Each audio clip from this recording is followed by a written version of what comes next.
A new set is here in the Pokemon TCG with Obsidian Flames and with regionals coming right up and tournaments for you that you're probably playing like League Cups and Challenges. Today, me, unqualified Rahul Reddy, is going to tell you what decks are going to be in Tier S 1, 2, 3 and just don't play this. I have played very little Obsidian Flames, but I happen to be somewhat of an expert in the Pokemon TCG, or some would say. I have no accolades to my name, but we'll jump right into it. We'll start off with Arceus Duraludon. Like this deck was good. It was really good for a while, but I think it drops into tier 2 because I think Duraludon as a card does not necessarily get the same prowess that it used to have. I think Umbreon as a card is still very, very strong. If it's paired with that, I don't know what it's paired with, obviously. I think just Arceus Duraludon is a very vague statement to make here, but I think it falls into tier 2. Arceus Pika also falls into tier 2. I think all Arceus decks are tier 2 at worst, just because you have Starbirth plus an attack, plus you can just chain Arceus's and then just kind of put pressure on the board. I just think Pika doesn't really do anything in the current format. Yes, maybe you have a decent, if you go lone Pika, maybe you can do something into Lost Box, but Tina is very popular right now. And Tina, Guardy, Mew, all these decks just really give you trouble. And also I'm pretty sure Sableye can just go through Pika, so your lone Pika strategy doesn't even work super well. Arc Drago, same thing, tier 2, just because it's an Arc deck, but I think Arc Drago as a whole is probably just very weak in terms of what you want to do in terms of board positioning, and there's more aggressive decks that exist. This one just has to go into tier 3, man. There's no way Superior V-Star is a reasonable card, because Zard EX, which is the card I guess you're trying to counter now, doesn't actually exist in large quantities. This deck isn't something that many people are actually playing, so I just don't know. This deck just has to. No, you know what, man? I'm putting this and don't play this. Just actually don't play this. Please, for the love of God, don't play this. Arctina I think is actually tier 1. Still, I think Arctina has a ton of damage. I think Tina is still a very powerful attacker in this current format. I think you can flex in cards like Box of Disasters. You're one of the few Arc decks that I think can use Bibarel effectively. And you're also a Path Judge, Path Iono deck towards the end of the game, which historically has done very well in these formats where there's a lot of setup decks, Lost Box being a setup deck, Gardevoir being a setup deck. I guess Mew necessarily is not a setup deck, but you just have a lot of agency in these formats where you just can kind of play the game. Arc Umbreon goes into tier 2. I think it would be a tier 1.5 if I actually had to make a real decision, but I think tier 2 just because I think Umbreon is not necessarily as powerful anymore because Gardevoir is kind of falling off the map, especially given how poorly Arceus performed at the World Championships. It just kind of is an interesting dynamic where the deck has just necessarily gotten worse, so it's just Palkia I think goes into tier 2. Cyrus Davis played a really interesting Palkia list for the World Championships, and she performed well, got 9th place, bubbled out unfortunately, but I thought that deck was really cool and there was a lot of nuance to be drawn from it. I think that is kind of the mold to be taken moving forward if you're planning to play that deck or something similar at tournaments. I think Champab Excalibur is a tier 1 deck just because I think the aggressive nature of the deck, and if you're playing either Arceus or Palkia, it doesn't really matter. I guess both V-Stars are very, very powerful in the confines of this deck because you basically take the two greatest V-Star powers to have existed, put them into this deck, and just say hey, I need one ear to just start playing the game. Champab gets you all your energies that you need, and by turn 2, you're pretty much off to the races a lot of the time. Every deck has to deal with the threat of a potential Greninja turn 2, and if you high roll a little bit, you can get your clone and your pieces a little bit easier, and then game is game. I would put Dialga Magnezone in the don't play this category because I think I know there's some Dialga lovers out there still, but I just cannot see this deck being good. I just don't understand what you actually do damage to. The 220 just isn't nearly enough damage anymore in this format, and Dialga is susceptible to being one shot by a lot more in this format than it used to be. Zoroark also goes into the don't play this tier because I think Zoroark Box has, in theory, a lot of good matchups, but its number one matchup that it just cannot beat is Lost Box, and I think Lost Box is a lot more common than people think, and people are playing Lost Box, so you just can't play this deck, man. Same with United Wings. I think United Wings actually does not even have a favorable matchup in a Gardevoir, which is supposed to be the deck that it beats. I think your Gardevoir matchup is close, if that, and I just don't think this deck can hold a candle to everything else in the format. A Gardevoir, I'm assuming this is just our regular stock standard Gardevoir that we have been playing for months, Tortivore, whatever you want to call it. I think this is tier S. I think Gardevoir is probably one of the best decks in the format. If it gets set up, you basically just get to establish a board, flood with, draw a ton of cards, flood the board with energy, have an attacker turn after turn. You get to abuse Iono because you're not actually restricted by hand damage because you get to draw a ton of cards, and your deck eventually becomes like 10 cards of just all good cards. The only like things that obviously stop Gardevoir is its early game setup, which is now being solved a little bit by Mirage Step being in lists, and the fact that path decks could exist, but both of those are like not really as powerful.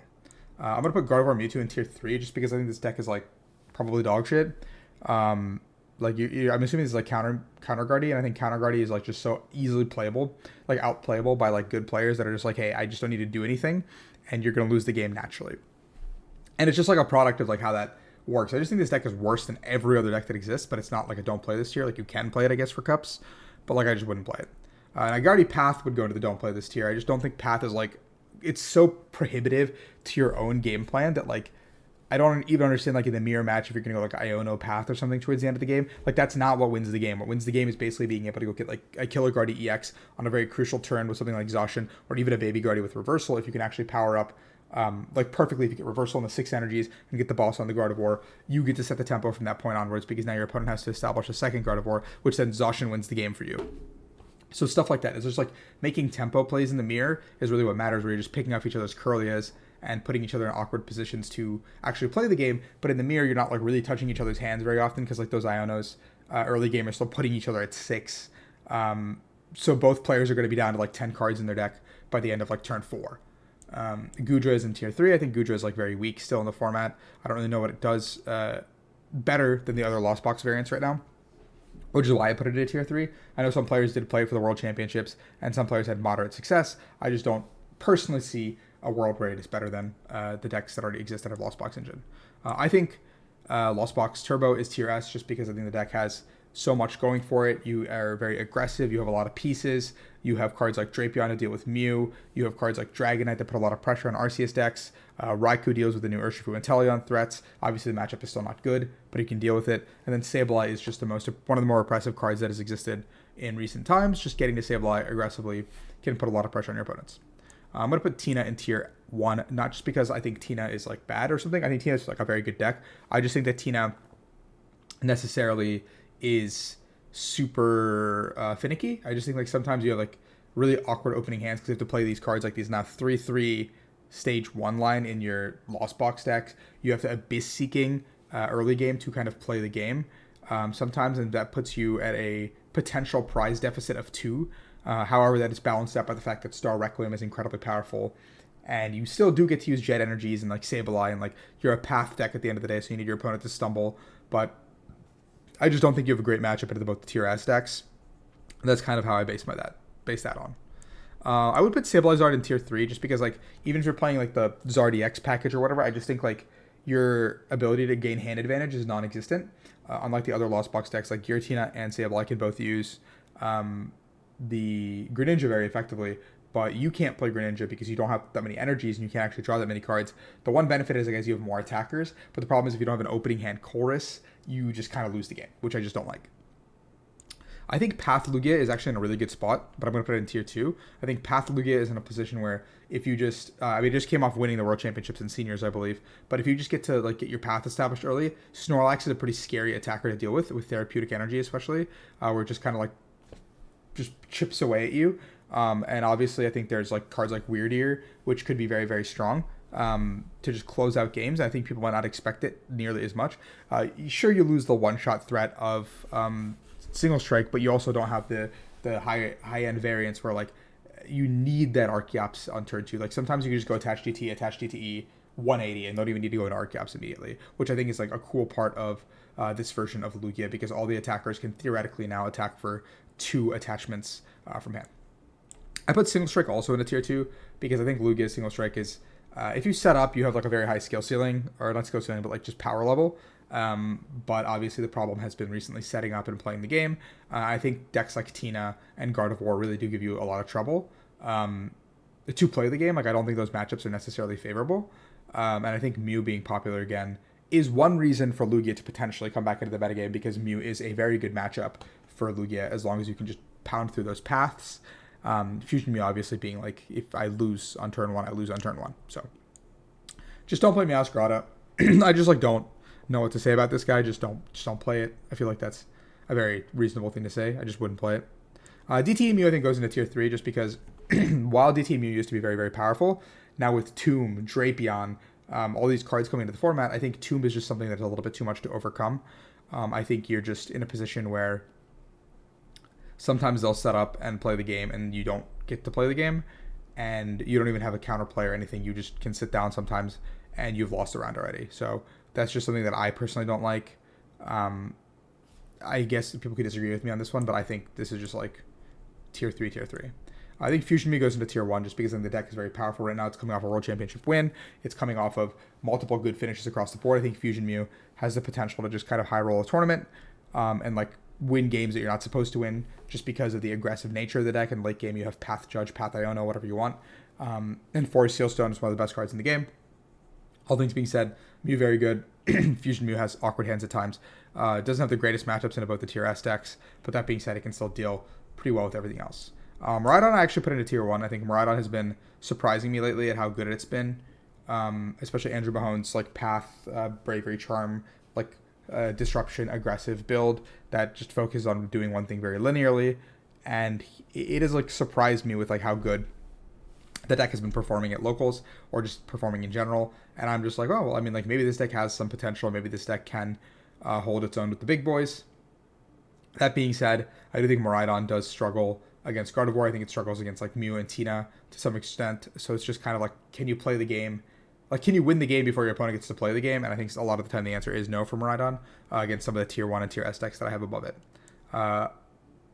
I just don't know what Toad School does that other decks don't do. I think Grass Acceleration, like Vespiqun's going to go in here too because I think Grass Acceleration is impossible right now in this format. So I just wouldn't play either of these two cards in my deck moving forward. Like it takes, I think we need like a rotation where some of these higher power cards are removed, so you actually have turns to like do stuff that doesn't just require like turn 2 smack smack smack from like every deck. So yeah, I just don't think they can be played. I also think T-Tar probably is like not playable because then the first attack is so terrible, and being a stage 2. It takes a lot to get to where you need to be. I just don't like this card. I think Glimmora is a tier 3 card. I think Glimmora can be paired with stuff and actually be pretty decent. I just don't know how I would do it personally because I have not put time into it. But I do think Glimmora has like a lot of potential, and I would potentially like try it out if I had more time. Charizard EX I think goes into tier 2. I don't know in what capacity we're pairing with stuff. But I think like it has the potential to be really good. I think the card is really strong. The problem is just that obviously Sableye picks off 60 HP. Charmander's like it's, you know, cereal for breakfast. So we need to have a way to get those 70 HP Charmanders, which we don't for another couple weeks, which just makes this really unfortunate. Mimikyu Control, I guess. No, I would just not play Mimikyu because like I think Mimikyu just doesn't deal with the tier S decks or tier 1. I don't think you beat anything on this list actually. Like the Mimikyu Penny Control thing, like I just don't think you beat anything because like everything can kind of like has some sort of a shred effect or can just like pound through. Arc Pidgeot, I assume that's like Arc Pidgeot plus partners, like however you want to like kind of slice it up. I think this deck is for sure an not S tier, but tier 1, tier 2 deck, like a bottom of tier, like a top of tier 2 deck, because I think you can like supplement the partners and you have like, if you can get the Quick Searcher up and running, you're like just in such a good spot in so many situations, and the deck is insanely powerful when you can get to that board state. Reggie's is unfortunately tier 2 because I don't think you actually have a great answer into both the tier S decks. I think you can deal with Tina okay, but I think Tina is not a good matchup. Miraidon's a fine matchup, but like Chien-Pao's fine, Mew's fine, but like these big guys are fine, but then some of these other decks are just like really hard to deal with. I think Tina, if they go like shred and then like keep shredding until you actually hit into them with like Regice or another attacker, and then they evolve, or they just can shred twice so they don't burn their energies. Like they can always trade 2 for 2 super effectively, and like towards the end of the game, if they go like for 3 Tinas, it becomes really hard for you to actually win the game. Obviously, that does require them conserving energies, but like Tina, Gardevoir, and Lost Box are like all not great matchups. So I think this my Prince unfortunately has to die. Shadow Rider, just don't know why that's ever playable. Like I just don't know why that deck is better than anything that currently exists in the format. I just would just play Gardevoir over this in every capacity. I don't think this provides something that Gardevoir doesn't. Same with Snorlax, Block Stall. I think if I was going to play the Stall deck, I'd play the one that's at the bottom of this list, but I just don't think Block Stall is worth anything. I would put Ting Lu into tier 3 just because I think Ting Lu has a lot of potential to actually, like if you can get the board running and get the Hawluchas and all this stuff, and you can lock someone, but how much are you actually putting in to get this off when your opponents have ways to heal in pretty much every deck, making it so Ting Lu is like, you just give your opponent so much time. You're not actually stopping anything. I think Urshian tells tier 1, like bottom of tier 1. Is why I played it for my challenge, this weekend. I think that it has the opportunity cost to be something pretty good. I think is not in the best of positions right now. Like, I think it still bricks. I think it still has those similar problems that it used to have. But if you can play the game,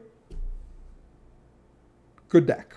And then Control, I think, goes into tier 3 as well. I don't think Control is necessarily like a great archetype. I think you don't have a great Gardevoir matchup.